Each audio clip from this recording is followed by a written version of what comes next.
Hey, what's up? Andrew Kramer here, and we've got a great new tutorial, but also we have a new product to announce. So stick around after the tutorial, give you a quick heads up on that. Okay, here's what we're going to be creating. So basically it's one of those titles that kind of fly around. You may have seen this effect on the Riot Gear promo at the end there. And so I got a lot of requests, and so here it is. What we're going to do to get started is create a new composition. Make it 10 seconds and just use the NTSC DV preset or your preset. And first thing, let's grab the text tool and let's go ahead and start writing something. Make. I have Arial Black, regular. You can check out the settings here. I'm going to toggle up my title action safe, and I want to center this on there pretty good like that. And I'm going to create a new camera. 35mm preset. That's okay. And now let's go and change this make layer to a 3D layer. So now we have a camera and we're in 3D space. Great. We're off to a great start. Clear some room here. What we're going to do is add an animation to this make layer, and once we're happy with it, then we're going to duplicate it and make the sequence. So I'm going to bring up a few of the properties in the transform. Now I'm going to select the layer, hit P and T to bring up the position and opacity.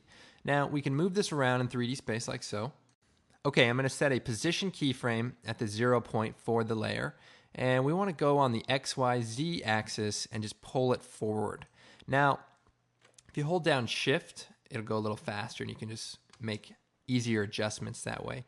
And then we're going to move forward about 8 frames and then reset that to 0. So it kind of animates in. And then I'm going to go forward to about 1 second and set another position keyframe.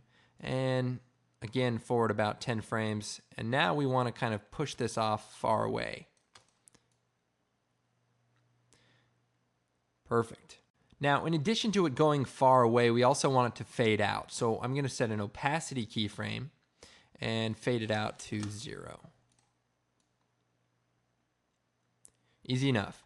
Now, to make this a little more dynamic, we're going to go to the second keyframe and just offset the make layer maybe about 100 pixels. And that way, it'll come in, size down, and then fade out. Now, you're going to run into this problem that I'm finally glad to address, and that is this sort of boomerang effect where even though the keyframes are set properly, it kind of zooms in and just acts kind of awkward. So to fix that, you can right-click on a keyframe, choose Keyframe Interpolation, and change the spatial interpolation to linear. And you can do this for any keyframes that seem to be affecting this. You can also change that in your settings, so have a look, and I'm sure you'll find what you're looking for. Now that our animation is working properly, we're going to go ahead and set an Easy Ease keyframe on this position keyframe. So you can hit F9, and that'll do that. You can also undo this by control clicking on it, or control click on it and change the keyframe type as well. And of course, those are good for a certain type of animating. So now let's just cut the layer off at about right here. We can just bring this in. If you hold down Shift, it'll snap even. Now to give this a little more life, I'm going to select the layer, choose Effect, Generate, Ramp. Go ahead and change the ramp shape to radial, and that's more of a circular ramp. And reverse the colors. So we'll make this close to white, and we'll make this more of a darker color. And that way we sort of have a lighter in the middle kind of look. You can also bring this in to change that. So that looks pretty good. And we can also give it a colorization, color correction, hue and saturation. Change it to colorize and whatever your favorite color is. And I'll just desaturate this a little bit. Okay, you can also add a levels adjustment. Let's see. Color correction, levels, and just give it a little more contrast if you'd like. So That looks pretty good. Now, let's go ahead, hit U on the keyboard.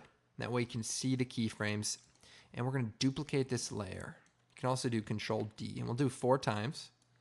And then we'll line up the beginning of each one with the start of the outro keyframes. So we want them to overlap just a bit. You can also hit U for all of them so that you can see where it's going to line up. The more accurate this is, the timing will look a lot nicer. Okay. Now, you may want to change what this says, so we can just say make, let's see, my day punk. Should we add an exclamation mark? I think so. Okay, so make my day punk. Great message, great message. Now, we can also turn on the motion blur for each of the layers and then on for the comp as well. And that way it just kind of flies in with some smoothness. And as you can see, as the new one comes in, the other one animates away. So it almost seems like it's this great big 3D world of sorts. Okay, so that's pretty good, but we can do a little bit more to this. So I'm going to create a new solid, and we'll make it like a dark blue and just put it in the background. And of course, a new black solid. And we're going to add a vignette mask, just a circular mask. Hit M, subtract the mask, add some feathering. I never do this. Just kidding. And then just bring this down on top of the background layer. So now we have a little more definition. Okay, so this is looking pretty good, but the other thing I did was add a little bit of a camera shake. So I'm going to create a new null object, and we're going to call this wiggle. And what I want to do is bring up the position, Alt-click, and add a wiggle. 8,20. So 8 times a second offset about 20 pixels. So it kind of just moves out of control a little bit.